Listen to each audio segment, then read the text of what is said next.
हम लोग class 7 mathematics का क्वेश्चन सॉल्व करते हैं। यहाँ पे देखिए दिया हुआ इन फिगर, इस फिगर में अगर आप देखेंगे तो क्वेश्चन में दिया हुआ A O equal to B O है ना। ए ओ जो है वो बी ओ के बराबर ये क्वेश्चन में आपको दिया हुआ है। Angle A equal to angle B है ना, एंगल ए जो है ये एंगल बी के बराबर है, ये भी आपको दिया हुआ है, ठीक है, फिगर में। नेक्स्ट अब पूछता है क्वेश्चन में is angle A O C is equal to angle B O D.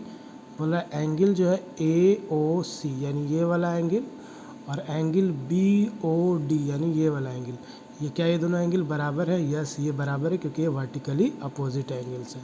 तो आपका क्वेश्चन नंबर 1 जो है उसमें आपको आंसर अगर लिखना है तो उसमें आप लिख सकते हैं क्वेश्चन नंबर 1 के लिए यस, क्या लिखेंगे? Angle A O C is equal to angle B O D.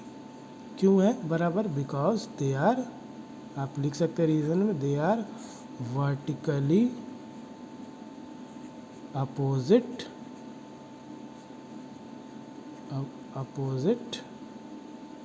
Angles है ना, क्योंकि वो वर्टिकली अपोजिट एंगल्स है, ठीक है। नेक्स्ट सेकंड नंबर क्वेश्चन में हम लोग देखते हैं। सेकंड नंबर क्वेश्चन क्या है आपका? सेकंड नंबर क्वेश्चन दिया हुआ है कि is angle A O C is equal to angle B O D. Angle A O C, अब देखिए ए, अच्छा नहीं सेकंड है, हाँ, इस triangle A O C equal to triangle B O D.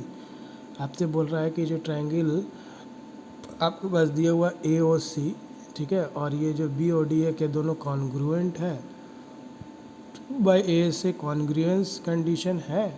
तो इसको अब हम लोग देखेंगे अगर ये है कि नहीं। तो यहाँ पे दिया हुआ है तो ये यस होगा। क्यों?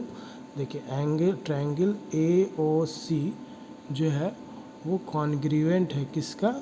ट्रायंगल बी ओ डी का। क्यों है कॉन्ग्रुएंट? बिकॉज अगर आप देखिए बाय एंगल साइड एंगल बोल रहा है, तो एंगल साइड एंगल अगर देखें तो गिवन देखिए आपके पास है angle A equal to angle B दिया हुआ है, ठीक है। ए जो है एंगल बी के बराबर ये क्वेश्चन में दिया हुआ है, एक एंगल हमारे पास बराबर है, ये क्वेश्चन में दिया हुआ है angle A equal to angle B. उसी तरह ये गिवन है, उसी तरह आप देखिएगा एंगल आपका, अच्छा साइड देखिएगा अगर क्वेश्चन में क्या दिया हुआ है कि ए ओ जो है बी ओ के बराबर है, तो angle sorry A O equal to दिया हुआ है साइड बी ओ, ये भी क्वेश्चन में आपको दिया हुआ है, तो ये भी आपका गिवन है। तो ये एंगल एक हो गया और एक साइड हो गया। दूसरा एक आप एंगल देखिए angle A O C equal to angle B O D, अभी हम लोग निकाले हैं ऑल्सो, है ना। Angle A O C is equal to angle B O D, ये कैसे बराबर है? वर्टिकली अपोजिट एंगल है ना। तो ये आपका वर्टिकली अपोजिट एंगल से, तो ये हो गया पहला एंगल बराबर, दूसरा साइड बराबर, ये दोनों गिवन है, और तीसरा angle A O C equal to angle B O D बराबर है, वर्टिकली अपोजिट एंगल है, इस फिगर से ले ली। तो हम इसको क्या लिख सकते हैं? यस, ट्रायंगल ए ओ सी जो है वो कॉन्ग्रुएंट है ट्रायंगल बी ओ डी का बाय एंगल साइड एंगल से, थ्योरम, ठीक है, कॉन्ग्रुएंसी थ्योरम। और इसके बाद है इस angle A C O is equal to angle B D O. अब देखना है ए सी ओ जो है वो क्या बराबर एंगल बी डी ओ, हाँ ये भी बराबर है। कैसे बराबर है इसको भी आप यस लिख सकते हैं थर्ड नंबर क्वेश्चन को, क्योंकि ये क्या है आप लिख सकते हैं yes angle A C O is equal to angle B D O. क्यों लिख सकते हैं?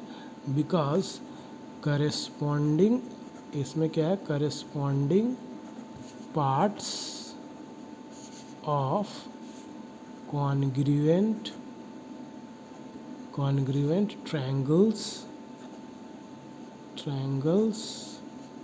are क्या है? इक्वल है ना। Corresponding parts of congruent triangles are क्या है? इक्वल है, इसीलिए हम ए सी ओ को एंगल वीडियो के बराबर लिख सकते हैं, ठीक है।